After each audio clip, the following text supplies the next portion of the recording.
He hablado mucho sobre la importancia de la hemoglobina en los eritrocitos, así que decidí dedicar un video completo a la hemoglobina. Uno, porque es importante, pero también para explicar cómo la hemoglobina o los eritrocitos, dependiendo de lo que estemos hablando en el momento, saben, y digo saben con comillas, saben, porque no son seres conscientes, pero cómo saben cuándo tomar el oxígeno y cuándo dejarlo. Esto es una imagen de una hemoglobina real. Está formada por cadenas de aminoácidos. Hemoglobina. Como les digo, está formada por cadenas de aminoácidos. Ese es uno, allá están los otros dos. No explicaré todos los detalles de cada uno, pero son como cintas curvas. Si se las imaginan, son un montón de moléculas y aminoácidos y están enredados así. Esto describe su forma. En cada uno de estos grupos o cadenas hay un grupo hemo, que está con verde. De ahí sale el hem de hemoglobina. Hemo. Hay 4 grupos hemo y las globinas básicamente describen el resto de las estructuras de la proteína, las 4 cadenas de péptidos. Este grupo hemo es bastante interesante, es una porfirina. Si ven el video sobre la clorofila, recordarán lo que es la porfirina, pero en el centro de ella, en la clorofila, hay un ion de magnesio y aquí es donde se une el oxígeno. En esta hemoglobina están los lugares principales para que se una el oxígeno.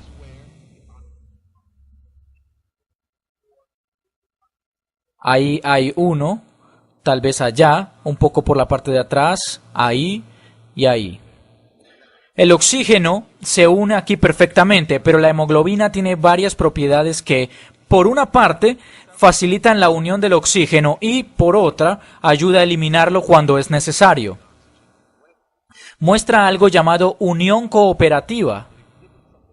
Esto significa que una vez que se une, escribámoslo, unión cooperativa. Esto significa que una vez que se une a una molécula de oxígeno, digamos que una molécula se une aquí, cambia su forma para que sea más probable que el oxígeno se una en otras partes. Cuando se une una vez, es más probable que se vuelva a unir.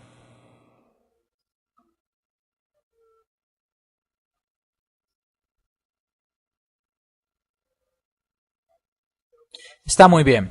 Acepta muy bien el oxígeno cuando viaja por los capilares pulmonares y este se aleja de los alveolos. Es bueno para recolectar oxígeno, pero ¿cómo sabe cuándo eliminarlo? Es una pregunta interesante. No tiene ojos ni un sistema GPS que le indique que la persona está corriendo y está generando un montón de dióxido de carbono en estos capilares y necesita un montón de oxígeno en estos capilares que rodean sus cuádriceps. Debe entregar oxígeno. Tampoco sabe qué es los cuádriceps. ¿Cómo puede saber entonces la hemoglobina que debe entregar oxígeno ahí? Eso es un subproducto de lo que llamamos inhibición alostérica, que suena complicado, pero es algo muy simple. Inhibición alostérica. Cuando hablamos de cualquier cosa alostérica, se utiliza en el contexto de las enzimas y se refiere a cosas que se unen en otras partes. Alo significa otro. Se une en otras partes de la proteína o enzima. Las enzimas son proteínas y afecta la habilidad de la proteína o enzima de hacer lo que hace normalmente. El dióxido de carbono y los protones inhiben alostéricamente a la hemoglobina.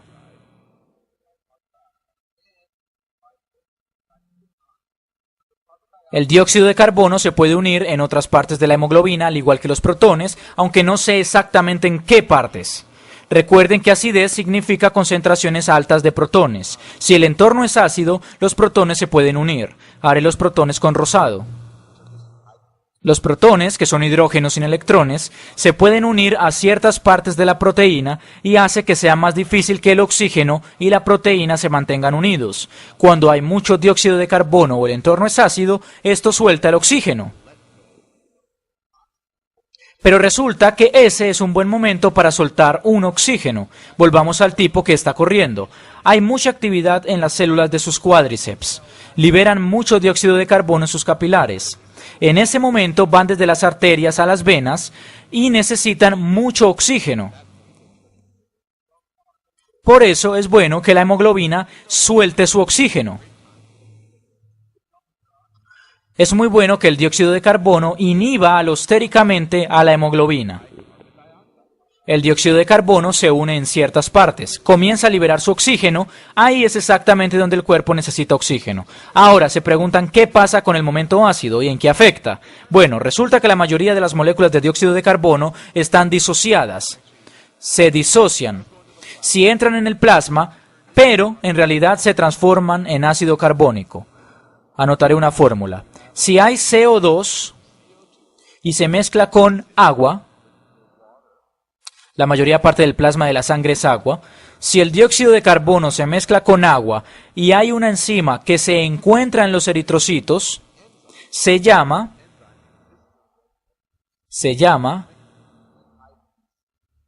anhidrasa carbónica. Ocurre una reacción que produce ácido carbónico. Tenemos H2CO3. Está balanceado, hay 3 oxígenos, 2 hidrógenos y un carbono. Se llama ácido carbónico porque libera protones de hidrógeno con facilidad. Los ácidos se disocian en su base conjugada y los protones de hidrógeno con mucha facilidad. El ácido carbónico se disocia con mucha facilidad.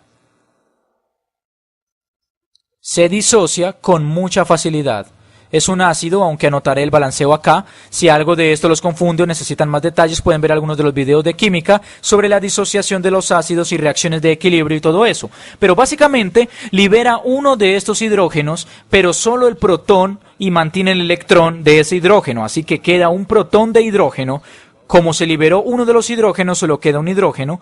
Es un ion de bicarbonato. Pero solo liberó al protón. Mantuvo el electrón, así que debe ir un signo menos. La suma de toda la carga es neutral, eso es neutral.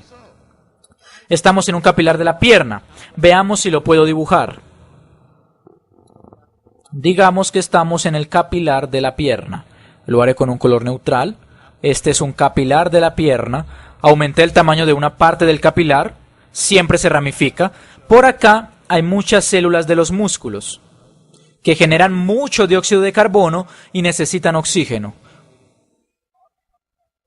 ¿Qué ocurre ahora? Los eritrocitos fluyen. Es bastante interesante, el diámetro de los eritrocitos es un 25% más grande que el capilar más pequeño. Básicamente pasan apretados por los capilares pequeños. Muchas personas creen que eso ayuda a liberar sus contenidos y que tal vez un poco del oxígeno que traen. Hay un eritrocito que entra por aquí, pasa apretado por este capilar, tiene mucha hemoglobina. Cuando digo mucha, a estas alturas ya deben saber que cada eritrocito tiene 270 millones de moléculas de hemoglobina. Si sumáramos la hemoglobina que hay en todo el cuerpo, es una cantidad enorme porque hay entre 20 y 30 billones de eritrocitos.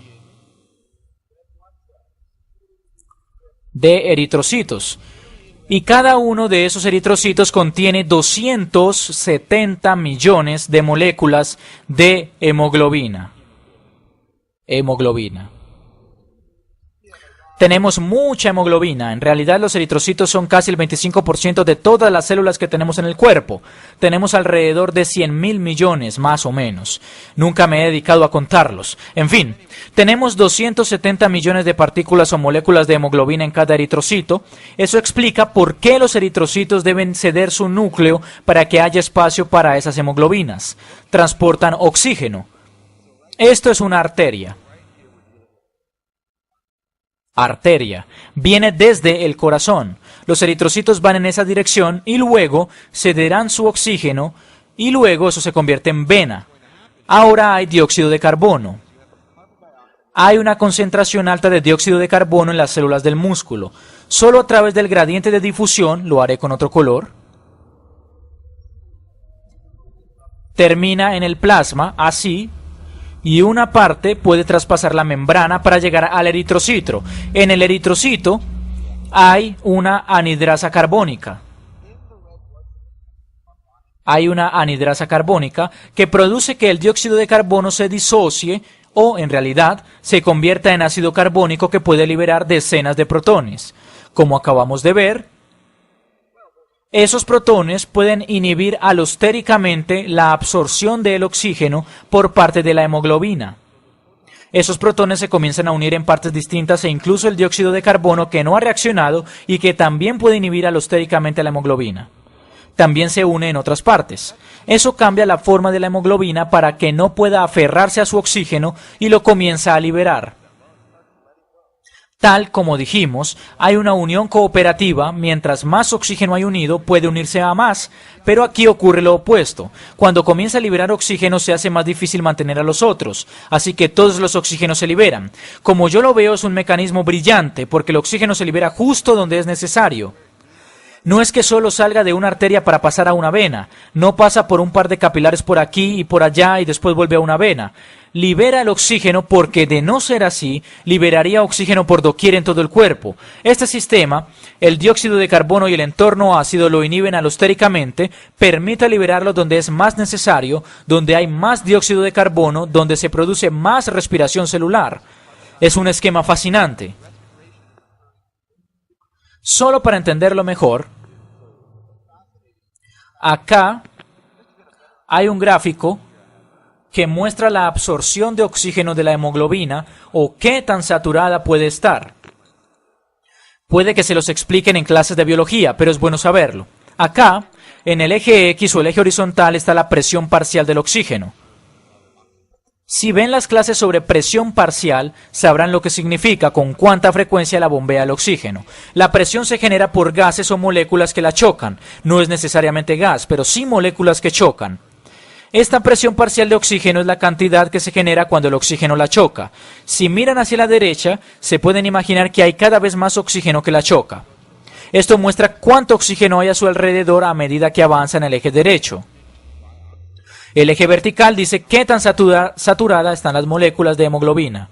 Este 100% representa todos los grupos hemo. Entonces, en todas las moléculas de hemoglobina que están unidas al oxígeno. 0 significa que ninguna lo ha hecho. Cuando hay un entorno con muy poco oxígeno, esto muestra la unión cooperativa. Digamos que hay un entorno con muy poco oxígeno. Cuando se une un poco de oxígeno se hace más probable que se una más oxígeno. Por eso aumenta la pendiente. No explicaré cálculo ni álgebra, pero como pueden ver, se ve plano y luego la pendiente aumenta. A medida que se une un poco de oxígeno es más probable que se unan más. Y en algún punto se hace más difícil que el oxígeno choque con la hemoglobina correcta, pero pueden ver que eso se acelera por acá. Ahora, si hay un entorno ácido que tiene mucho dióxido de carbono y produce que la hemoglobina se inhiba alostéricamente, no será tan bueno como este. En un entorno ácido, esta curva por cualquier nivel de presión parcial de oxígeno o cualquier cantidad de oxígeno habrá menos unión a la hemoglobina. Lo haré con otro color. La curva se vería así. La curva de saturación se vería así. Esto es un entorno ácido, tal vez hay dióxido de carbono acá, la hemoglobina se inhibe alostéricamente, así que en este punto es más probable que libere oxígeno. Hemoglobina. Es más probable que libere oxígeno. No sé qué tan emocionante sea para ustedes, pero yo creo que es brillante, porque es la manera más simple para liberar el oxígeno donde sea necesario. No se necesita un GPS ni un robot que le diga que debe ir a los cuádriceps porque la persona está corriendo. Hay que liberar oxígeno, lo hace naturalmente porque es un entorno más ácido con más dióxido de carbono. Se inhibe y el oxígeno se libera y está listo para ser usado en la respiración.